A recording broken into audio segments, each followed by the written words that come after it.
Shalom, selamat sore ibu-ibu yang kasih di dalam Tuhan Yesus. Ya, kita bertemu lagi di dalam ibadah persekutuan PKP Ibu-ibu Antioquia Surabaya. Doa saya dan harapan saya, ibu-ibu yang ada di rumah tetap sehat, tetap semangat meskipun kita di online, tapi kita ada semangat untuk memuji dan memuliakan nama Tuhan pada sore hari ini. Kita siapkan hati kita mau memuji Tuhan dan kita mau katakan, hanya dekat Allah saja, rasa tenang hati.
Masuk dalam ibadah kita selanjutnya, puji-pujian selanjutnya, mari kita satu hati di dalam doa.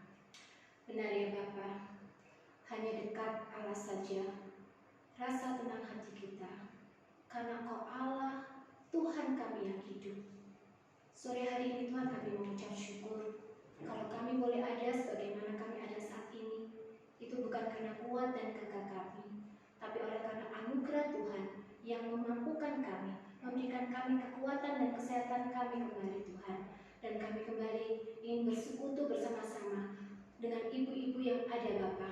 Meskipun kami tidak bertatap muka, kami hanya melalui online saja Tuhan. Tapi kami yakin penyertaan Tuhan sempurna di dalam setiap pribadi lepas pribadi. Berkatilah persekutuan kami pada sore hari ini Tuhan. Biarlah boleh jadi di dalam nama Tuhan Yesus, Tuhan kami yang hidup, kami mau bersekutu bersama-Mu dan ibu yang ada. Di dalam nama Tuhan Yesus kami naikkan syukur kami. Amin. Ya, ibu-ibu yang kekasih di dalam Tuhan Yesus berkata di dalam Yohanes 14 ayat yang ke-6, Akulah jalan kebenaran dan hidup. Tidak ada seorang pun yang dapat datang kepada Bapa kalau tidak melalui aku. Dan disinilah bahwa dia katakan sendiri, Yesuslah jalan keselamatan bagi kita. Melalui dia kita dapat bertemu dengan Bapa. Kita pujikan, Akulah jalan kebenaran dan hidup.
Dan biarlah di saat bumi sangkakala tiba, kita punya nama ada disebut di dalamnya. Kita pujikan bila zaman ini lalu pada hari ini.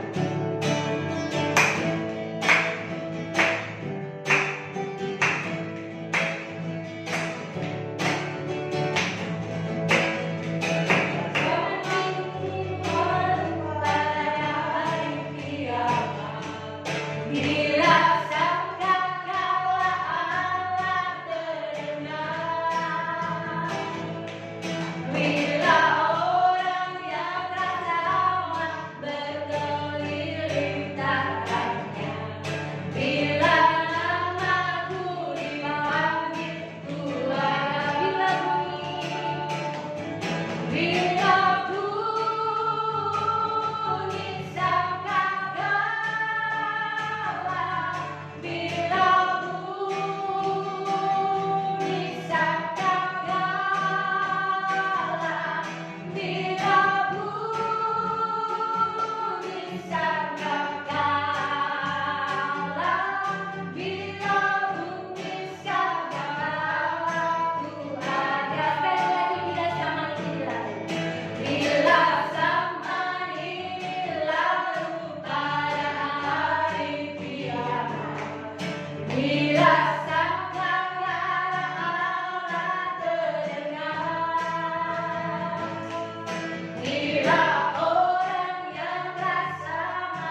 menggerakkan hati kita.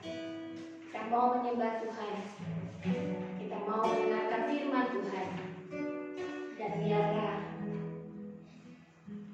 kita memuji Dia.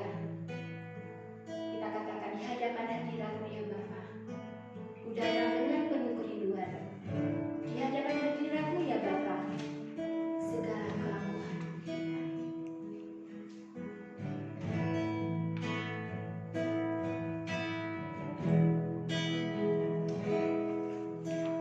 Di hadapan hadirat-Mu ya Bapa,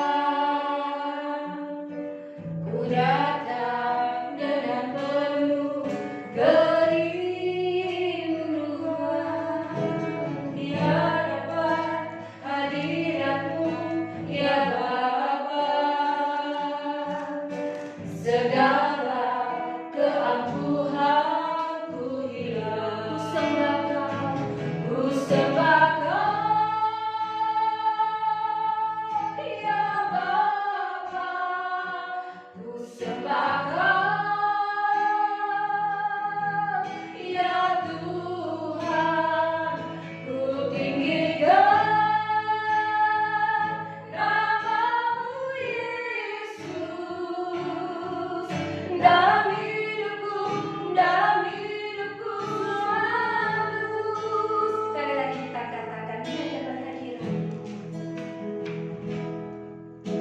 Di hadapan hadirat-Mu ya Bapa, ku datang dengan penuh kerinduan. Di hadapan hadirat-Mu ya Bapa, segala keangkuhanku hilang. Katakan Ku sembah Kau ya Bapa, ku sembah Kau ya Tuhan, ku tinggikan nama-Mu Yesus. Dalam hidupku selalu. Ku sembah Kau ya Bapa, ku sembah Kau ya Tuhan, ku tinggikan nama-Mu Yesus. Dalam hidupku selalu. Mari Ibu, kita bersama-sama menyembah Dia. Karena Dialah Allah kita, Allah yang hidup, Allah yang baik, Allah yang luar biasa di dalam kehidupan kita. Bismillah ya Bapa. Sore hari ini di hadapan hadirat-Mu, kami datang menyembah Engkau. Kami datang karena Engkau Allah yang layak kami sembah dan kami tinggikan. Tidak ada alasan bagi kami untuk tidak menyembah Engkau. Karena Engkau Allah yang begitu baik, teramat baik dalam kehidupan kami hari lepas hari. Hingga saat ini Tuhan, situasi boleh bergejolak, pandemi boleh ada sampai saat ini, tapi kami tetap ada di dalam pertolongan Tuhan, di dalam perlindungan Tuhan. Terima kasih Tuhan Yesus. Kami menyembah Engkau, kami meninggikan Engkau, kami mengagungkan Engkau. Karena Engkau Allah kami, karena Engkau Tuhan kami. Engkau selalu ada di dalam kehidupan kami. Engkau selalu hadir di dalam tengah-tengah persoalan kami, permasalahan kami, pergumulan kami apapun Tuhan. Engkau lepaskan kami semua dari bahaya Tuhan. Terima kasih Tuhan Yesus. Terima kasih kami memiliki Allah yang begitu hebat. Kami bangga menjadi anak-Mu. Kami bangga menjadi bagian dari kerajaan Tuhan. Terima kasih Tuhan Yesus. Terpuji-pujilah Engkau Tuhan dari kekal hingga kekal. Katakan Bismillah. Ku sembah Kau ya Bapa, ku sembah Kau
kesalahan umat-Mu Tuhan.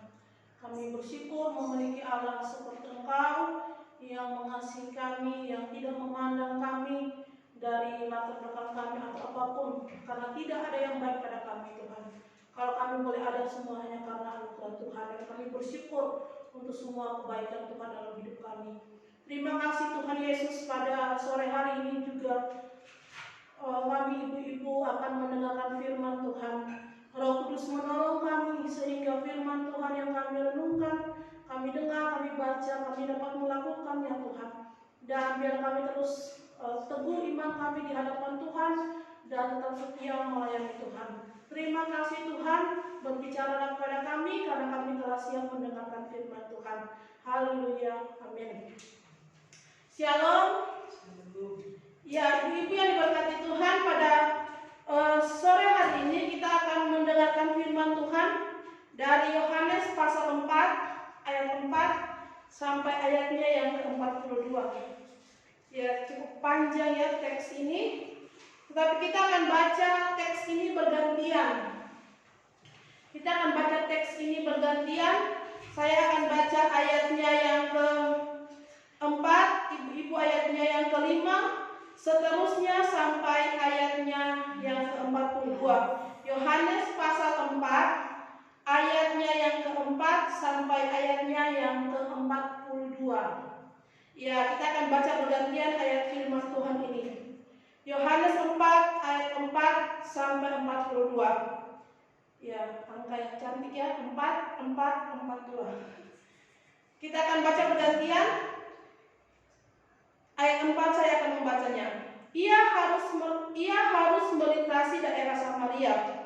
Maka sampailah ia ke sebuah kota di Samaria yang bernama Sikar, dekat tanah yang diberikan Yakub dahulu kepada anaknya Yusuf. Di situ terdapat sumur Yakub. Yesus sangat letih oleh perjalanan, karena itu ia duduk di pinggir sumur itu. Hari kira-kira pukul 12. Berkatalah seorang perempuan Samaria hendak menimba air. Kata Yesus padanya, "Berilah aku minum." Sebab murid-muridnya telah pergi ke kota membeli makanan. Maka kata perempuan Samaria itu kepadanya, "Masakan engkau seorang Yahudi minta minum kepadaku, seorang Samaria? Sebab orang Yahudi tidak bergaul dengan orang Samaria."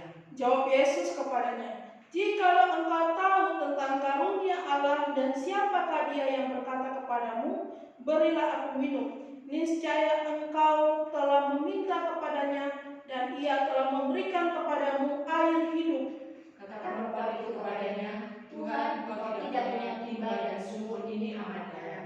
Dari manakah engkau memperoleh air hidup itu? Adakah engkau lebih besar daripada bapa kami Yakub, yang memberikan sumur ini kepada kami dan yang telah meminum sendiri dari dalamnya, ia serta anak-anaknya dan ternaknya?" Jawab Yesus kepadanya, "Barang siapa minum air ini, ia akan haus lagi. Tetapi barang siapa meminum air yang akan kuberikan kepadanya, ia tidak akan haus untuk selama-lamanya. Sebaliknya, air yang akan kuberikan kepadanya akan menjadi mata air di dalam dirinya, yang terus-menerus memancar sampai kepada hidup yang kekal." Kata perempuan itu kepadanya, "Tuhan, berikanlah aku air itu, supaya aku tidak haus dan tidak usah datang lagi ke sini untuk menimba air."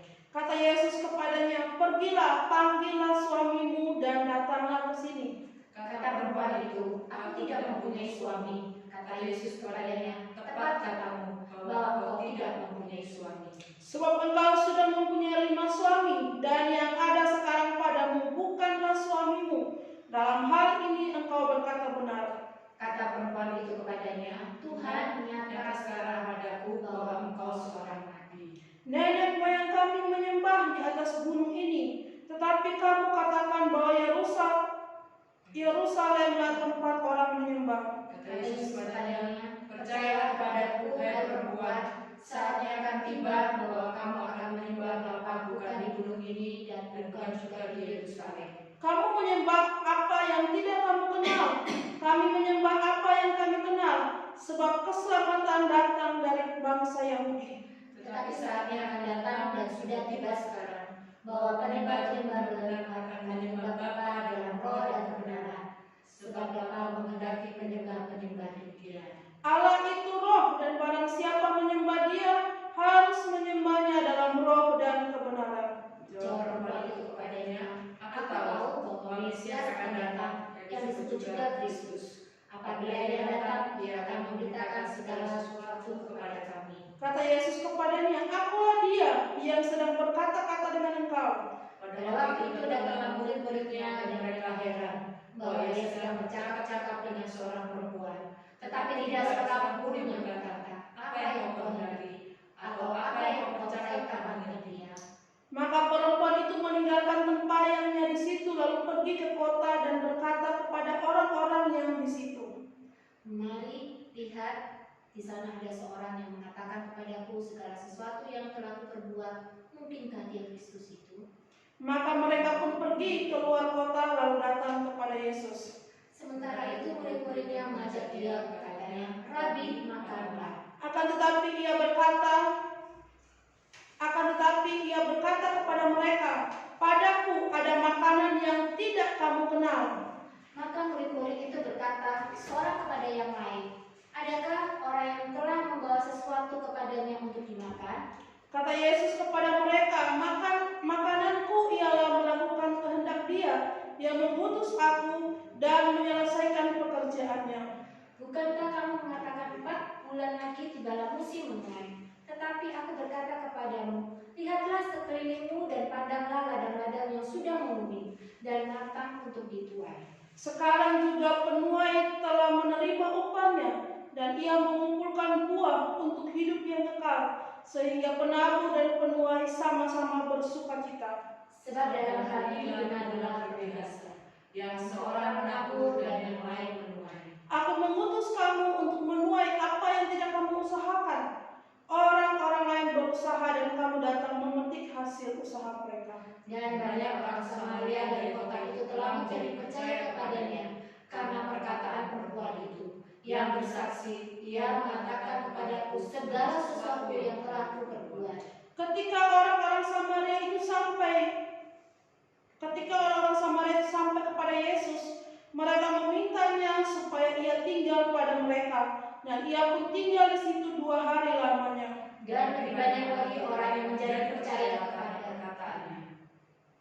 Dan mereka berkata kepada perempuan itu, kami percaya, tetapi bukan lagi karena apa yang kau katakan, sebab kami sendiri telah mendengar Dia dan kami tahu bahwa Dialah benar-benar juru selamat dunia. Ya, demikianlah firman Tuhan pada sore hari ini. Ibu-ibu yang diberkati Tuhan, tema kita pada sore hari ini, perempuan Samaria seorang penginjil. Perempuan Samaria seorang penginjil. Di sini katakan bahwa perempuan Samaria ini adalah seorang penginjil. Ibu-ibu, Tuhan Yesus memilih orang untuk mewartakan Injil kepada orang lain. Itu tidak melihat asal usul dia, latar belakangnya dari keluarga baik atau tidak. Dia juga tidak bisa untuk menolak anugerah yang Tuhan berikan kepada perempuan Samaria ini. Jadi apa yang dilakukan oleh perempuan Samaria ini? Yaitu melakukan apa yang harus dia lakukan dengan ucapan syukur. Jadi ibu-ibu, kalau dipilih, kalau kita dipanggil, itu bukan karena kita mau, tetapi karena anugerah yang tidak bisa kita tolak daripada Tuhan. Dan sore hari ini kita akan melihat tentang perempuan Samaria ini. Ketika dia berjumpa dengan Tuhan Yesus, dia dikatakan sebagai seorang penginjil. Dan kita akan melihat ciri-ciri seorang penginjil dari teks bacaan yang kita baca pada sore hari ini. Ciri yang pertama adalah bahwa seorang penginjil itu, perempuan Samaria ini, dia berjumpa dengan Yesus secara pribadi. Ayat 6 sampai ayatnya yang ke-8 dikatakan bahwa di situ terdapat sumur Yakub. Yesus sangat letih oleh perjalanan, karena itu ia duduk di pinggir sungai itu. Hari kira-kira pukul 12, maka datanglah seorang perempuan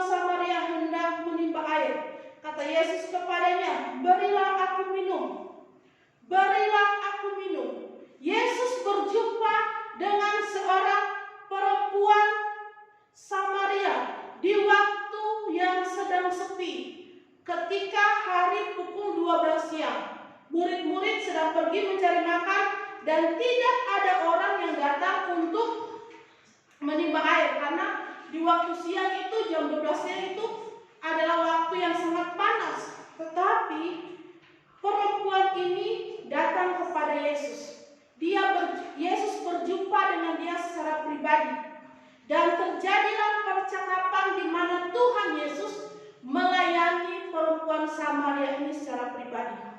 Ibu-ibu yang diberkati Tuhan, seorang yang bisa menjadi penginjil itu adalah seorang yang sudah dilayani oleh Tuhan secara pribadi.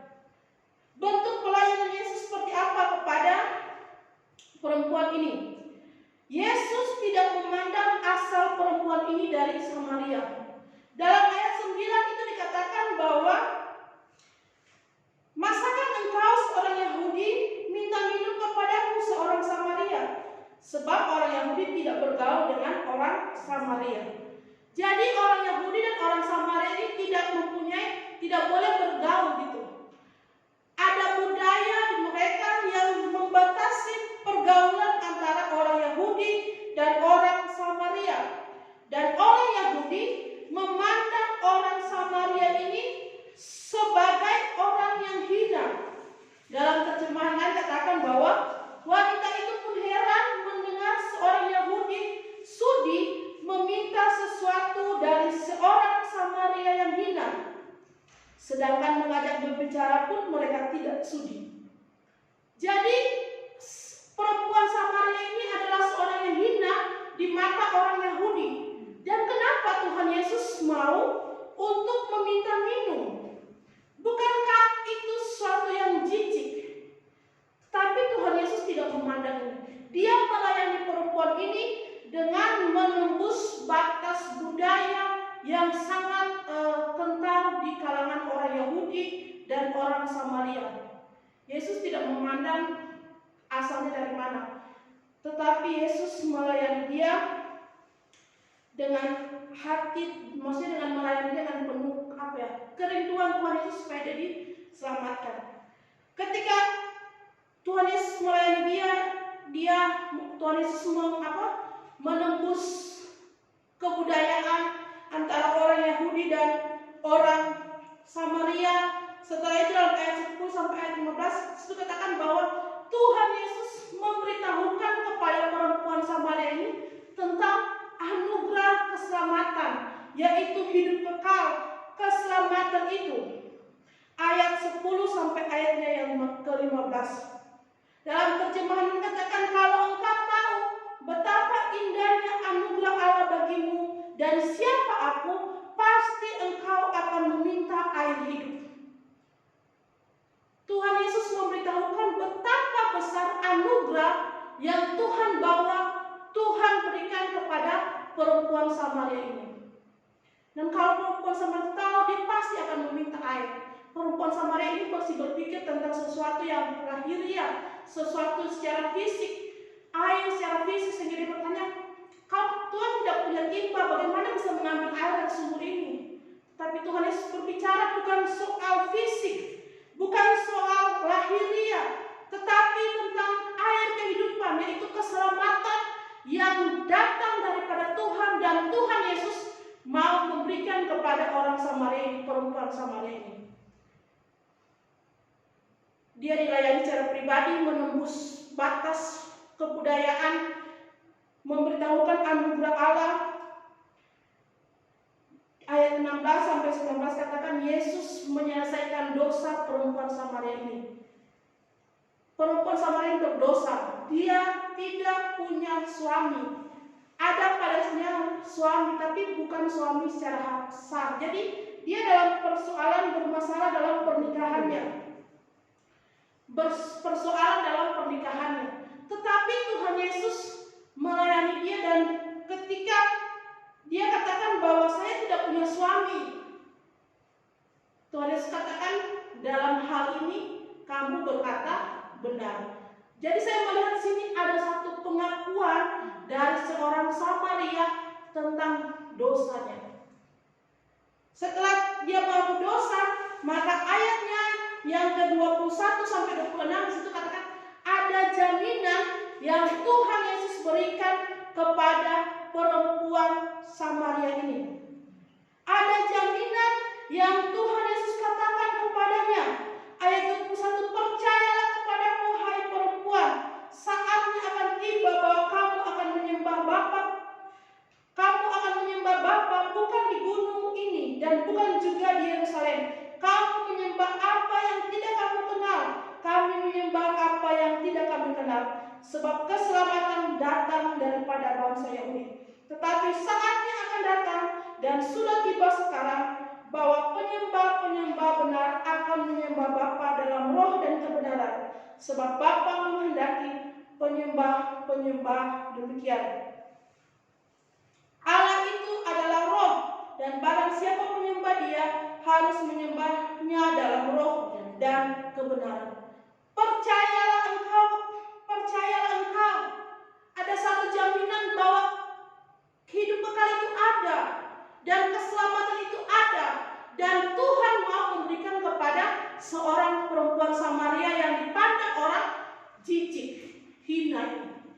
Ibu-ibu diberkati Tuhan, seorang perempuan Samaria menjadi penginjil ketika dia sudah dilayani secara pribadi dengan Tuhan. Dia sudah mengalami yang namanya pembaharuan hidupnya, mengalami hidup baru.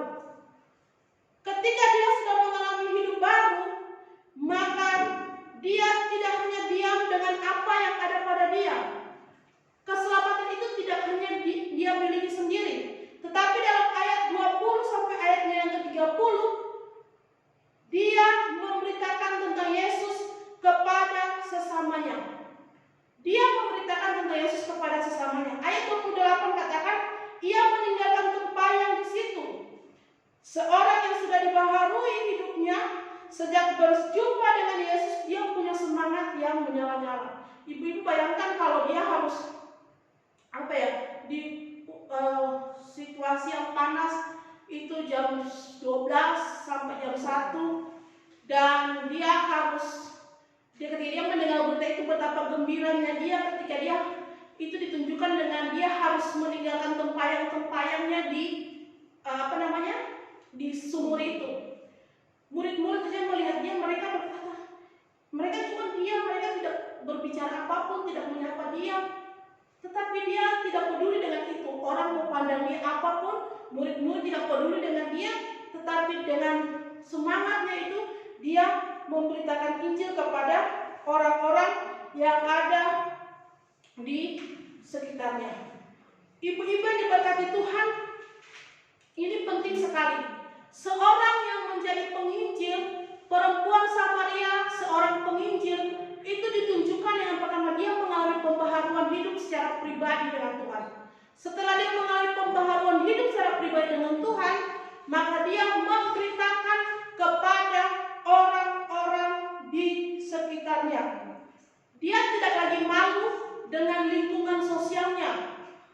Kenapa? Karena seharusnya dia itu tidak bisa berjumpa, dia malu berjumpa dengan orang lain. Itu alasannya kenapa dia selalu datang ambil air itu jam 12 siang, karena dia tidak mau berjumpa dengan orang lain. Tetapi ketika dia mengalami pembaharuan hidup, dia tidak lagi merasa bahwa dia ini tidak bisa, dia merasa dia berdosa, dia tidak layak. Karena dia sudah mengalami pembaharuan hidup, makanya dia dengan semangat dia pergi untuk memberitakan Injil kepada orang-orang di kampungnya. Ibu-ibu, ini penting sebagai kita, sebagai orang-orang yang sudah dibenarkan, kita punya tugas ini ya. Dan saya bersyukur untuk beberapa minggu ini kita selalu tema itu selalu mengarah ke sini ya, penginjilan, selalu memberitakan tentang Injil kepada orang lain. Dan hari ini kita juga belajar bahwa itu tugas seorang yang sudah dibaharui oleh Tuhan. Tugas seorang yang sudah dibaharui oleh Tuhan. Tekanan sosial itu ada. Dia tekanan sosial banyak, tetapi itu bukan menjadi alasan bahwa kita tidak melakukan pemberitaan Injil itu. Dalam Kisah Para Rasul pasal 1 ayat 8 dikatakan bahwa menjadi saksiku di Yerusalem, dan seluruh Yudea dan Samaria dan sampai ke ujung bumi. Itu adalah tugas yang harus kita lakukan sebagai orang yang sudah menerima Tuhan Yesus dalam hidupnya. Dalam penginjilan itu dikenal dengan 4E ya. E0, E1, E2, E3. E0 itu adalah penginjilan kepada orang-orang Kristen KTP. E0 itu, E1 itu kepada orang-orang yang belum percaya dalam budaya yang sama. Misalkan saya orang Ambon, saya memberitakan Injil kepada orang Ambon.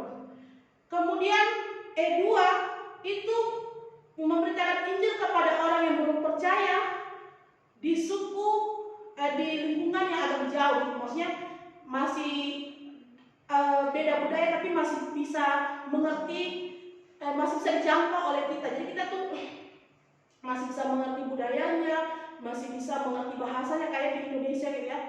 Saya bisa di Surabaya, saya masih bisa mengerti bahasanya karena pakai bahasa Indonesia. Itu E2. E3 itu adalah penginjilan kepada suku-suku lintas budaya. Jadi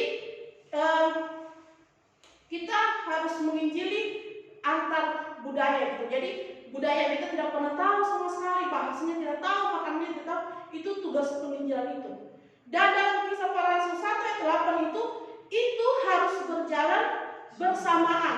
Jadi udah saya punya bagian E0 aja, orang-orang Kristen yang tidak percaya saja. Atau saya cukup untuk E1 aja. Biarlah E2, E3 itu orang lain yang berjalan, tidak bisa. Harus berjalan secara bersama-sama, bersama. Dan itulah tugas kita sebagai orang yang sudah diselamatkan oleh Tuhan. Itu adalah tugas kita sebagai orang yang sudah diselamatkan Tuhan. Kita punya tanggung jawab itu untuk pergi memberitakan Injil kepada orang-orang yang ada di E1, E1, E2, dan E3. Bagaimana caranya?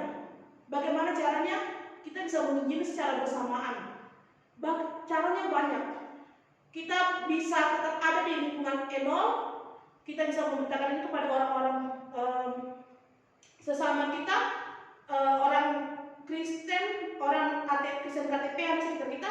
Tapi kita juga bisa melakukan E1, E2, E3 dengan cara kita terus mendoakan misi, mendukung pelayanan misi, mendukung para tenaga-tenaga lintas budaya, hamba-hamba Tuhan yang melayani di E1, E2, dan E3. Kalau kita ada di E2, maka kita akan mendukung S0, E2, E3 itu. Jadi harus secara bersama-sama. Ini tugas kita ibu-ibu, tanggung jawab kita sebagai orang percaya. Dan bagian ketiga yang mau saya sampaikan dari bagian perempuan Samaria, seorang penginjil ini, yang sangat penting juga yang harus kita ketahui bahwa melakukan kehendak Bapa. Itu penting sekali kita melakukan kehendak Bapa. Apa yang menjadi kehendak Bapa, itulah yang harus kita kerjakan dalam penginjilan itu. Apa yang menjadi kehendak Bapa?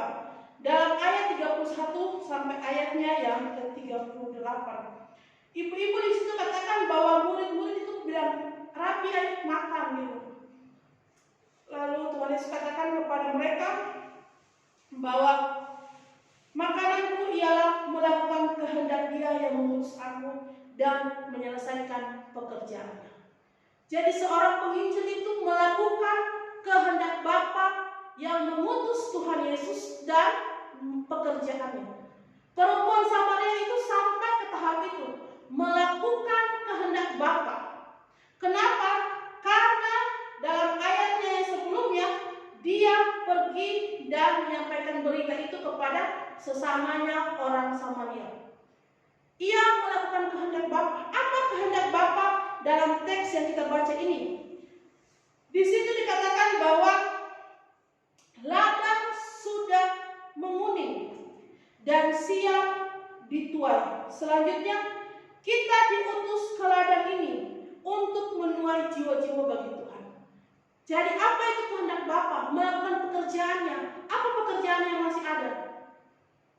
Ladang sudah menguning dan harus dituai dan diutus ke sana untuk menginjili. Jadi ibu-ibu yang diberkati Tuhan, ini tanggung jawab kita, tanggung jawab saya, tanggung jawab ibu-ibu semua.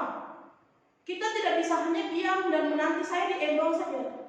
Boro-boro endol. Apakah di endol pun kita melakukan penginjilan itu? Apakah kita menyampaikan firman Tuhan di kelompok endol itu? Atau kita hanya ya sudah saya sendiri yang diselamatkan?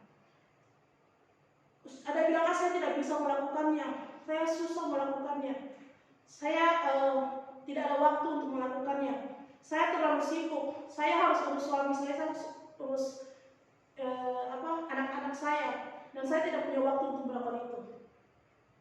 Kita punya tanggung jawab ini, dan tanggung jawab ini tidak bisa kita bilang orang lain saya lakukan. Kita pribadi dengan Tuhan punya tanggung jawab ini. Oleh sebab itu ibu-ibu yang berkati Tuhan, mari kita terus melawan. Kita belajar dari seorang perempuan Samaria ini dengan latar belakang yang tidak baik dan dipandang oleh masyarakat, tetapi dengan semangat ketika dia dilayani oleh Tuhan secara pribadi, dia melakukan ini. Dan ayat 39 sampai 42 dikatakan bahwa banyak orang yang percaya, bukan hanya karena kata perempuan Samaria ini, tapi mereka sendiri yang mengalami sendiri tentang keselamatan itu. Jadi itu kerinduan kita, bukan hanya karena kita mendengar, tapi kita sendiri mengalami keselamatan itu. Demikian juga orang-orang yang kita injil, bukan hanya mereka mendengar saja, tapi mereka mengalami perjumpaan dengan Yesus secara pribadi. Dan itu adalah tanggung jawab kita, ibu-ibu yang berkati Tuhan. Jadi apa yang harus kita lakukan? Ya, kita bersyukur bahwa dalam ibadah persekutuan PKP itu kita sudah mendoakan misi gitu ya. Misi kita sudah punya komitmen untuk mendukung pelayanan misi lintas budaya. Sekalipun kita tidak bisa pergi, tapi kita sudah melakukannya. Itu sangat baik dan jangan sampai itu berhenti gitu. Jangan sampai itu berhenti, tapi kita tetap semangat untuk melakukannya. Kita ada di titik E0, ada di titik E1, E2, tapi kita juga terlibat dalam lingkungan E3 dan selanjutnya. Dan kalau ibu-ibu yang belum terlibat juga punya tanggung jawab ini, harus terlibat. Kok kayaknya seperti dipaksakan? Bukan memaksakan, tetapi ini tanggung jawab kita. Dan pertanggungjawaban itu kepada Tuhan, bukan kepada hamba Tuhan ya. Pertanggungjawaban itu kepada Tuhan. Jadi mari kita sama-sama ya bekerja untuk mendukung pelayanan penginjilan. Kita ada di mana kita menyampaikan firman Tuhan kepada orang lain, tapi tanggung jawab kita juga untuk melakukan secara bersama-sama. Jadi biar firman Tuhan ini menolong kita, membawa kita untuk tetap semangat, tetap untuk semangat berdoa, semangat untuk melakukan apa yang bisa saya lakukan untuk penginjilan, untuk memberitakan Injil, semangat untuk tetap punya komitmen untuk tetap mendukung misi dalam doa-doa kita. Dan biarlah firman Tuhan menolong kita, mari kita berdoa. Tuhan, kami bersyukur untuk firman Tuhan. Kami belajar dari seorang perempuan Samaria yang menjadi penginjil. Terima kasih Tuhan, kalau Tuhan boleh mengajarkan kami. Kami tahu Tuhan kami terbatas untuk melakukan banyak hal, tetapi Engkau Tuhan berikan kami hikmat untuk bisa melakukan apa yang menjadi bagian kami sebagai bentuk tanggung jawab kami kepada Tuhan dalam pelayanan-pelayanan yang Tuhan percayakan. Terima kasih Tuhan Yesus, Roh Kudus memeteraikan firman Tuhan ini di hati semua jemaat Tuhan, ibu-ibu, dan juga mengaplikasikannya lebih secara pribadi sehingga firman Tuhan terus hidup dalam hidup semua ibu-ibu yang ada di PKP Antioquia Surabaya. Tuhan, kami bersyukur kepada Tuhan, dalam nama Tuhan Yesus kami bersyukur. Haleluya, amin.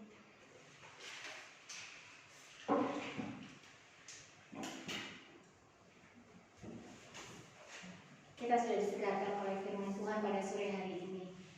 Tiba saatnya kita akan memberikan persembahan. Dan sebelum persembahan dijalankan, kita akan berdoa dulu.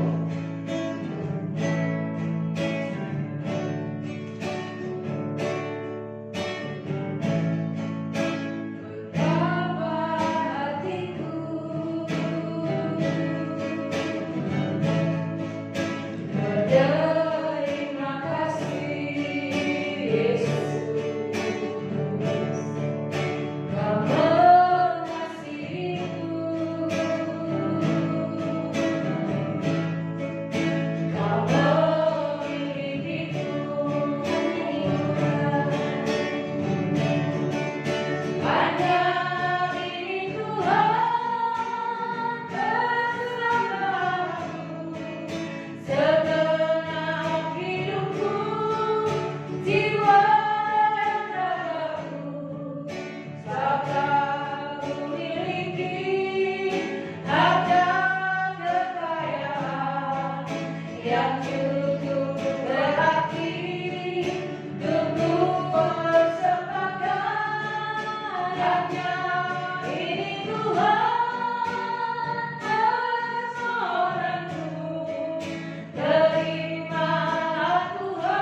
kesucian hati sebagai hamba.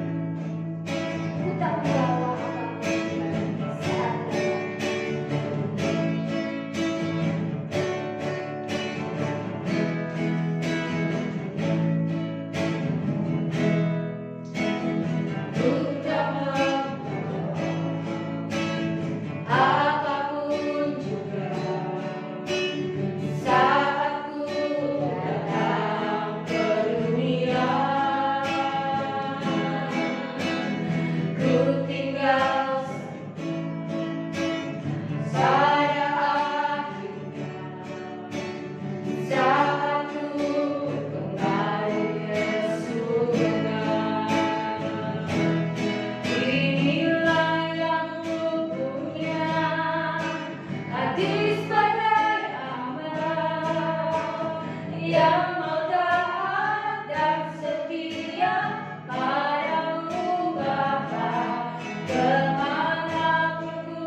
Tuhan Yesus memberkati setiap persembahan ibu-ibu. Dan terima kasih Tuhan, pada sore hari ini kami mau berdoa supaya Tuhan terus menolong, sehingga ibu-ibu di GMI Antioquia Surabaya secara khusus yang punya komitmen untuk berdoa misi setiap hari, Sabtu dan setiap hari di rumah, kami berdoa supaya Tuhan terus menolong, memberikan kesetiaan dalam komitmen yang ada, baik dalam doa maupun juga sebagai pemberi mendukung pelayanan misi yang ada di lintas wilayah Tuhan. Kami bersyukur untuk itu dan kami berdoa supaya Tuhan juga memberkati setiap pertumbuhan iman semua ibu-ibu GMI Antioquia Surabaya yang juga di Kalongan, di Banyuwangi Urip. Tuhan terus menolong pertumbuhan iman, semakin hari semakin mengasihi Tuhan, semakin hari semakin mengerti apa yang mau Tuhan kerjakan dalam hidup semua ibu-ibu dan melakukan segala tanggung jawab untuk memuliakan nama Tuhan. Terima kasih Tuhan, terima kasih Tuhan, dan biarlah setiap pergumulan yang Tuhan izinkan dihadapi, mereka tetap teguh di hadapan Tuhan, sehingga kemenangan-kemenangan itu akan mereka peroleh karena percaya dan percaya dan dengan hati yang bersandar kepada Tuhan, maka Tuhan akan bertindak bagi semua ibu-ibu yang ada Tuhan. Terima kasih Tuhan Yesus. Kami berdoa juga bersama semua ibu-ibu mendukung ibu-ibu yang sedang dalam kondisi kelemahan tubuh, yang tidak enak badan, yang sakit. Kami berdoa supaya Tuhan memulihkan secara khusus untuk Ibu Damos yang jatuh kakinya sakit, Tuhan jamah, Tuhan sembuhkan. Untuk Ibu Dudea, Ibu Tarno, Ibu Sri Suntari, kami berdoa supaya Tuhan menjamah memulihkan mereka di masa tua mereka. Biarlah mereka tetap setia mengikuti Tuhan sekalipun kondisi fisik lemah, tetapi iman mereka tetap kuat di hadapan Tuhan. Kami berdoa Tuhan memulihkan kesehatan mereka. Terima kasih Tuhan, dan kami berdoa untuk bangsa dan negara kami di tengah-tengah pandemi COVID-19 ini. Tuhan, biarlah Engkau Allah sendiri memulihkan bangsa dan negara kami, secara khusus untuk keamanan pilkada serentak yang akan dilaksanakan bulan Desember. Kami berdoa supaya Tuhan menjaga melindungi bangsa dan negara ini dari hal-hal yang tidak kami inginkan, dari perpecahan dan sebagainya. Tuhan juga berkati jalannya pilkada, sehingga pemerintah juga secara khusus KPU dapat mengatur prosedurnya yang benar, sehingga tidak ada lagi muncul klaster baru di pilkada. Tuhan, kami bersyukur dan kami berdoa juga Tuhan berkati untuk pemulihan pasca demo di waktu yang kemarin. Biarlah Tuhan juga yang memulihkan bangsa Indonesia, orang-orang yang berniat jahat untuk menghancurkan NKRI ini. Kami berdoa biarlah Engkau menjamah dan melawan hati mereka. Kami berdoa untuk oknum-oknum di balik setiap demo ini. Kami berdoa Tuhan Engkau sendiri yang berperkara dengan mereka. Engkau juga melawat hati mereka dan menyelamatkan jiwa mereka, sehingga mereka berjumpa dengan Tuhan secara pribadi, dan mereka boleh mengerti apa yang mereka lakukan itu adalah suatu kesalahan yang besar. Tuhan, terima kasih Tuhan, kami bersyukur dan menyerahkan bangsa dan negara kami. Ibadah besok secara khusus untuk perjamuan kudus, baik sesi 1, sesi 2 maupun sesi 3, kami serahkan dalam tangan Tuhan. Semua para pelayan, semua jemaat Tuhan yang hadir, biarlah mempersiapkan diri dengan baik, dan kami rindu juga bahwa ibadah ini boleh berjalan dalam kehendak dan dalam kendali Tuhan. Terima kasih Tuhan. Inilah setiap doa kami yang kami naikkan kepada Tuhan. Sekali lagi kami berdoa untuk semua ibu-ibu yang ada di rumah. Tuhan terus memberikan sukacita di hati untuk melewati setiap pergumulan-pergumulan hidup yang ada di depan. Terima kasih Tuhan. Ini doa kami dalam nama Tuhan Yesus kami berdoa mengucap syukur, dan kami akan melakukan aktivitas kami. Biarlah damai sejahtera dari Allah Bapa, dari Tuhan Yesus Kristus, dan persekutuan Roh Kudus menolong kami semua mulai hari ini sampai Maranatha Tuhan Yesus datang kedua kali. Dalam nama Tuhan Yesus kami berdoa. Haleluya. Amin. Bapa, terima kasih.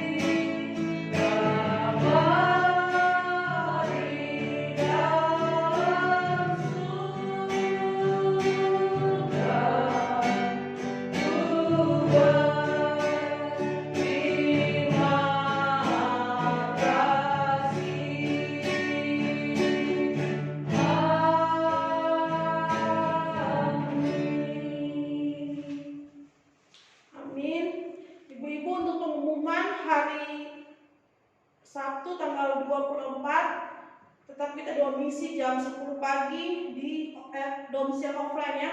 Jadi satu bulan 1 kali kita offline.